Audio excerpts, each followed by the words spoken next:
एकादशी निमित्त आम्ही पूर्ण मंदिर वगैरे साफसफाईसाठी काढलं होतं, देवाची वस्त्रे वगैरे धुण्यासाठी आणि देव स्वच्छ करून घेतले. त्याचबरोबर चांदीच्या वाट्या देखील स्वच्छ करून घेतल्या आणि हे सर्व तनू करून देत होती, कारण मी फराळीचं आणि पूजेचं डेकोरेशन वगैरे पाहत होते आणि मंदिर आणि देवपूजा तनूकडे होती. तिने सर्व साफसफाई करून माझी मदत केली खूप छान अशी. त्यानंतर उतरणी देखील धुण्यासाठी काढल्या होत्या, ते पण साफ करून घेतले आणि तेही भरून घेतल्या व्यवस्थित. तिने त्यामध्ये काय काय ॲड केले तेही देखील मी तुमच्यासोबत शेअर करीन. आणि अशा आहेत उतरणी. आषाढी एकादशी निमित्त सर्व देवाचे भांडे वगैरे धुवून झालेत, सगळं चकाचक. आणि मी पुसत आहे आणि माझी बहीण असं घासून देत आहे. वाट्या पण गंधासाठी यूज करतात आम्ही चांदीच्या, त्याला पण असा पूर्ण गंध पण तणूने व्यवस्थित घासलेला वाटतच नाही आहे हे यूज केल्यात कधी म्हणून. आणखीन एक राहिली की मम्मीने ह्याला केली आहे अन्नपूर्णा यामध्ये असते तांदळाच्या. खूप छान दिसते त्यांनी तिन्ही वाटा. आणि हे असं देवही घासले सगळं चालू आहे धुयला वगैरे. आणि ही पुस्तकी भांडे आहेत. आणि आमचे हे जे आहेत ना उतरणी, सर्वांना फार आवडतं ह्याचा माठ वगैरे अशा आहेत. बसका माठ आहे असा गोल वगैरे जुन्या पद्धतीचा. आता हे फारसं भेटत नाहीत.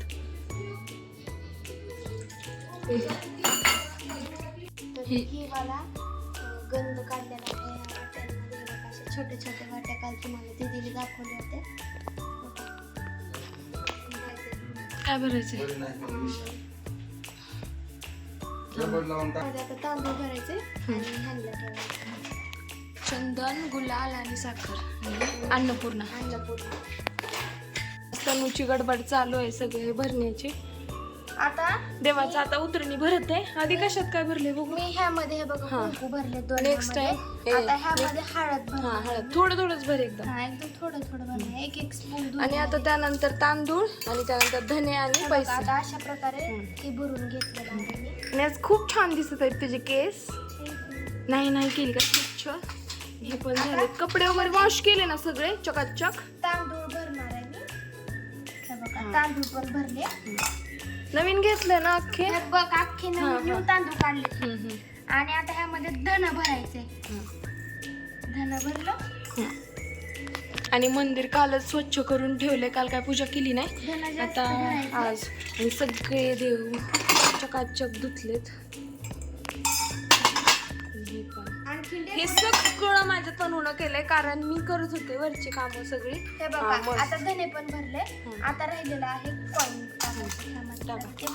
आणि तिथं व्यवस्थित ठेवा. हो सगळं मी तुम्हाला नंतर व्हिडिओ मध्ये डिटेल दाखवते. आणि मी साफसफाई करत होते सगळी, तरी आता बरंच राहिले सगळं राडावर यायचं. इकडे पण तुळस छान. आता तुळशीची सजावट करायची. धर्माला हॉलमध्ये जायचं. किती फ्लॉवर्स आले, किती गच्च भरली आहे ही फुलवारी. मस्त. धर्म घेतच ठेव की आता मी बाकीचे सगळं करून घेते पटापट. चल तू कर. हे पण क्लीन केले. हे पण फार दिवस झालं तर क्लीन करायचं राहिलं होतं. जास्त नव्हतं घाणबट, तरी साफसफाई केली. आता चल कर पूजा पटकरनी.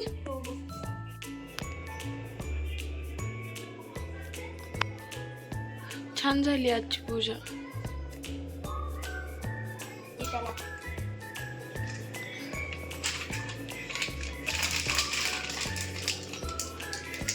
उतरंडी किती छान दिसायला. काय करता पूजा झालेली आहे. आता उदबत्ती लावायची आहे.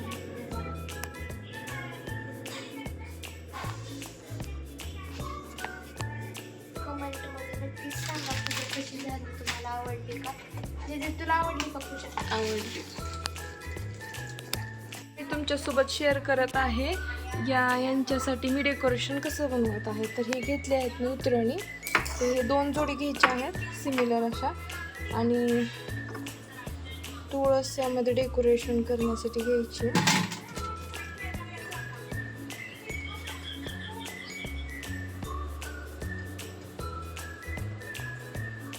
हे आता असं दिसतंय. ते हे असं ठेवणार आहे.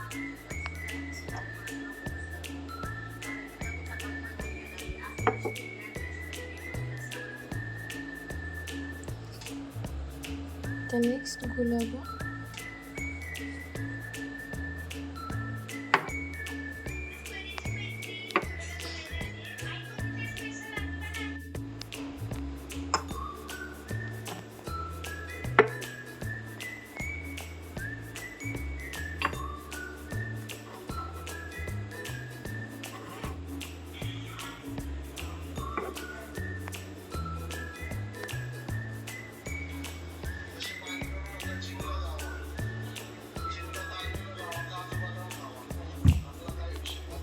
ही जी मी पाठीमागे बागेत लावलं होतं ना झाड मिरच्याचं, तर त्या मिरच्याचं झाडाच्या मिरच्या आहेत आणि आज बनवायचा आहे शाबू.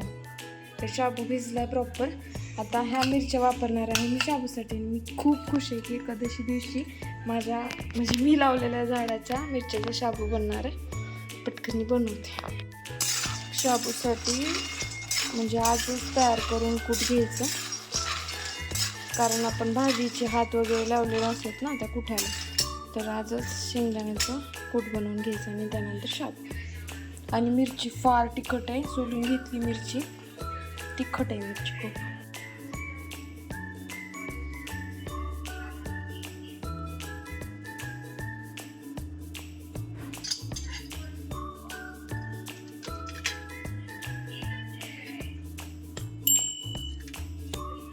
शेंगदाणे भाजून झालेत व्यवस्थित. आता त्यानंतर बटाटा पण चिरून घेतले, मिरची धुवून स्वच्छ आणि बटाटा घेतले. शाबू पण भिजलाय. पण त्याआधी मी आता कढईमध्ये चिप्स आणि सगळं उन्हाळकाम उपवासाचं तळून घेणार आहे फराळीसाठी.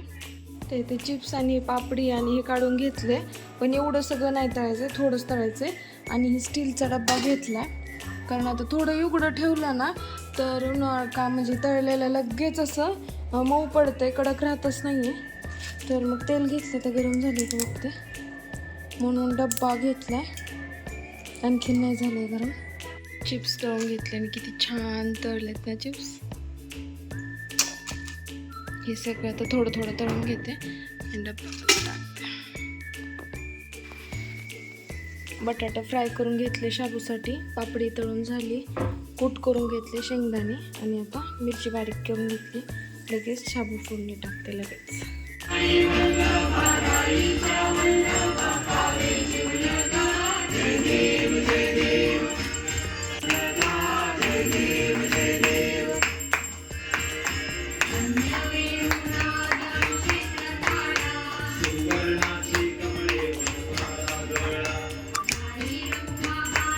नैवेद्यासाठी मी साबुदाण्याची खीर, साबुदाण्याची खिचडी आणि पापडी शेंगदाणे असंच केलं होतं. आणि ह्या रात्रीचा म्हणजे 5-6 वाजताचा माझ्या बागेतला सुंदर असा क्षण मी तुमच्यासोबत शेअर करत आहे. आणि त्याचबरोबर एकादशी दिवशी काय काय आमच्या घरी करण्यात आलं, देवपूजा देवाचं वगैरे, ते तुमच्यासोबत शेअर केलं. नक्कीच लाईक करा, शेअर करा, कमेंट करा. आणि हे ट्रान्झॅक्शन व्हिडिओ देखील यूट्यूबला खूप छान अशा व्ह्यूजनी गेला आहे.